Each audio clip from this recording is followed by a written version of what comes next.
Hi friends, welcome back to my channel Sri official 3. ఈ రోజు మన టాపిక్ హెల్త్ టిప్స్ లో భాగంగా ఇప్పుడు చెప్పే ఆహారాలు ఎట్టి పరిస్థితుల్లో తినకండి. తింటే జుట్టు ఎక్కువగా రాలిపోయి బట్టతల వస్తుందంట. మీకు తెలుసా? జుట్టు రాలడం ఈ రోజుల్లో సర్వసాధారణంగా మారిపోయింది. యువతలో కూడా ఈ సమస్య ఎక్కువగా కనిపిస్తుంది. అయితే కొన్ని ఆహారాలు తినడం వల్ల జుట్టు రాలే సమస్య పెరిగిందని నిపుణులు చెప్తున్నారు. ప్రతి ఒక్కరి అన్నంలో జుట్టు కీలక పాత్ర పోషిస్తుంది. అయితే ప్రస్తుత జీవన శైలి, ఆహారపు అలవాట్లు, పొల్యూషన్ కారణంగా చాలా మంది అనేక సమస్యలు ఎదుర్కొంటున్నారు. ముఖ్యంగా జుట్టు రాలడం ఒక సాధారణ సమస్యగా మారింది. జన్యు కారణాలు, హార్మోన్ల అసమతుల్యత, ఒత్తిడి, సరైన సంరక్షణ లేకపోవడం, ఆహారపు అలవాట్ల కారణంగా జుట్టు ఎక్కువగా రాలిపోతుంది. జుట్టు రాలడంలో ఆహారం కూడా కీలక పాత్ర పోషిస్తుంది.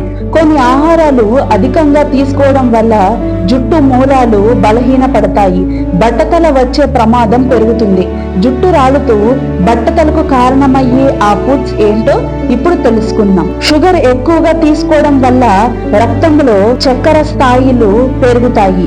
ఇది శరీరంలో ఇన్సులిన్, ఆండ్రోజన్ హార్మోన్లు అసమతుల్యతకు కారణమవుతుంది. ఈ హార్మోన్లు జుట్టు కుదుళ్లను కుదిస్తాయి.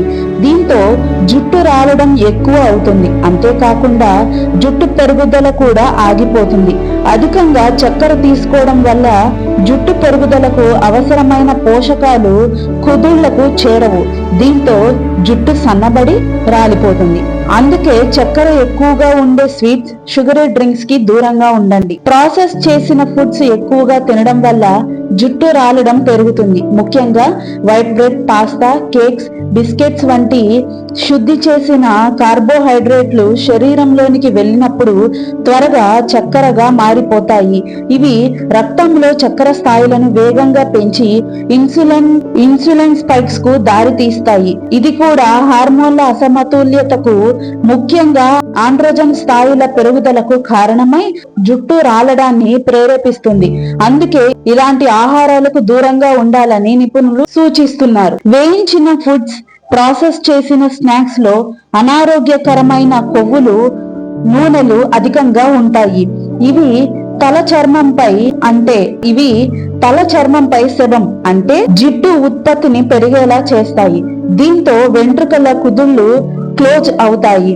దీంతో చుండ్రు, ఇన్ఫ్లమేషన్ ఏర్పడి జుట్టు ఆరోగ్యం బలహీనపడుతుంది. సాధారణంగానే జంక్ ఫుడ్ లో పోషకాలు తక్కువగా ఉంటాయి. దీంతో జుట్టుకు కావలసిన పోషణ అందదు. జుట్టు రాలడం ఎక్కువై బట్టతల వంటి సమస్యలు వస్తాయి. అందుకే ఈ ఫుడ్ ని అవాయిడ్ చేయాలి. మద్యపానం అలవాటు ఆరోగ్యానికే కాదు, జుట్టుకి కూడా హాని చేస్తుంది. ఆల్కహాల్ తాగడం వల్ల శరీరంలో డిహైడ్రేషన్ సమస్య పెరిగిపోతుంది. అంతేకాకుండా ఇది తాగడం వల్ల జింక్ తో పాటు ముఖ్యమైన పోషకాలను కూడా తగ్గిస్తుంది. జింక్ లోపం జుట్టు పెరుగుదల ఆగిపోతుంది. దీంతో జుట్టు రాలడం పెరుగుతుంది. ఆ తరువాత బట్టతల సమస్య కూడా వస్తుంది. అందుకే మద్యపానానికి దూరంగా ఉండటం మేలు అని నిపుణులు అంటున్నారు. కెఫిన్ అధికంగా ఉండే డ్రింక్స్ తీసుకోవడం వల్ల శరీరంలో తగినంత నీటి స్థాయిలు ఉండవు. దీంతో డిహైడ్రేషన్ ఏర్పడుతుంది. దీనివల్ల తల చర్మం పొడిగా, నిర్జీవంగా మారుతుంది. ఈ కెఫిన్ ఎక్కువగా ఉండే ఆహారాలు జుట్టు పెరుగుదలపై ప్రభావం చూపుతాయి. జుట్టు రాలడం సమస్య కూడా పెరుగుతుంది. అధిక ఉప్పు శరీరంలో డిహైడ్రేషన్ కు కారణమవుతుంది. దీనివల్ల తల చర్మం పొడిగా, డిహైడ్రేషన్ కు గురి అవుతుంది. ఇది జుట్టు మూలాలను బలహీనపరుస్తుంది. దీనివల్ల అవి త్వరగా రాలిపోతాయి. కొంతమందికి పాల ఉత్పత్తులు అలర్జీగా ఉంటాయి. ఇది తల చర్మం, వాపు, చుండ్రుకు కారణమవుతుంది. దీనివల్ల జుట్టు బలహీనంగా మారి త్వరగా రాలడం ప్రారంభమవుతుంది. అధిక ప్రోటీన్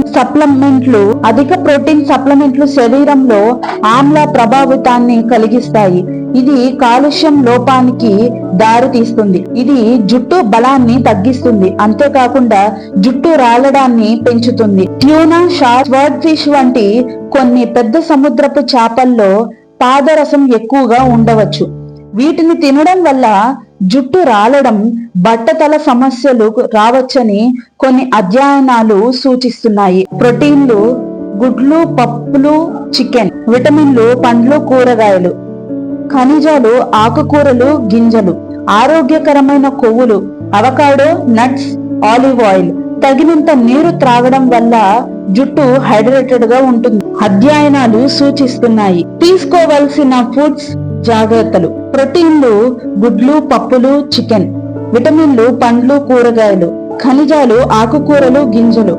ఆరోగ్యకరమైన కొవ్వులు అవకాడో, నట్స్, ఆలివ్ ఆయిల్. తగినంత నీరు త్రాగడం వల్ల జుట్టు హైడ్రేటెడ్ గా ఉంటుంది. ఒత్తిడి వల్ల కూడా జుట్టు రాలుతుంది. అందుకే యోగా ధ్యానం వంటివి జీవన శైలిలో భాగం చేసుకోండి. రసాయనాలు తక్కువగా ఉండే షాంపూలు, కండిషనర్లు వాడటం ఇలాంటివి ఏమాత్రము చేయవద్దు. ఇది సాధారణ సమాచారం కోసం మాత్రమే. ఇది ఏ విధంగానూ ఏ మెడిసిన్ లేదా చికిత్సకు ప్రత్యామ్నాయం కాదు. వీటిని పాటించే ముందు మీ డాక్టర్ని కన్సల్ట్ చేయడం చాలా మంచిది. ఈ వీడియో మీకు నచ్చినట్లయితే లైక్ చేయండి, షేర్ చేయండి, సబ్స్క్రైబ్ చేయడం మర్చిపోవద్దు. పక్కనే ఉన్న బెల్ ఐకాన్ని తప్పకుండా మీరు ప్రెస్ చేయండి. నా వీడియోస్ అన్ని మీకు నోటిఫికేషన్స్ లో వస్తాయి. మరిన్ని టిప్స్ తో నేను మీ ముందుకు వస్తాను. Thank you.